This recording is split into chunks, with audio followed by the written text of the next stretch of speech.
ಹೈಸ್ಲಾಂ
ಸಾವಿತ್ರಿ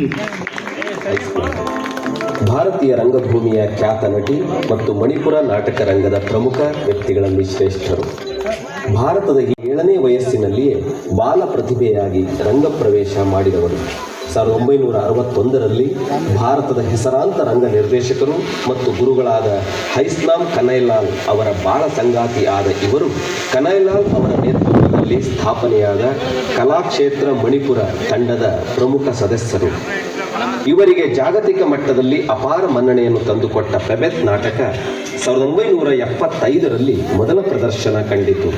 1991ರಲ್ಲಿ ಕೇಂದ್ರ ಸಾಹಿತ್ಯ ಅಕಾಡೆಮಿ ಪ್ರಶಸ್ತಿ, ಅಂತಾರಾಷ್ಟ್ರೀಯ ಪ್ರಾಯೋಗಿಕ ರಂಗಭೂಮಿ ಉತ್ಸವದಲ್ಲಿ ಅತ್ಯುತ್ತಮ ನಟಿ ಪ್ರಶಸ್ತಿ, 2001ರಲ್ಲಿ ಪ್ರತಿಷ್ಠಿತ ನಂದಿಕಾರ ಪ್ರಶಸ್ತಿ, 2006ರಲ್ಲಿ ನಾಟ್ಯರತ್ನ ಪ್ರಶಸ್ತಿ, 2008ರಲ್ಲಿ ಭಾರತ ಸರ್ಕಾರದ 4ನೆಯ ಅತ್ಯುನ್ನತ ನಾಗರಿಕ ಗೌರವ ಪದ್ಮಶ್ರೀ ಪ್ರಶಸ್ತಿಗೆ ಭಾಜನರಾಗಿರುತ್ತಾರೆ.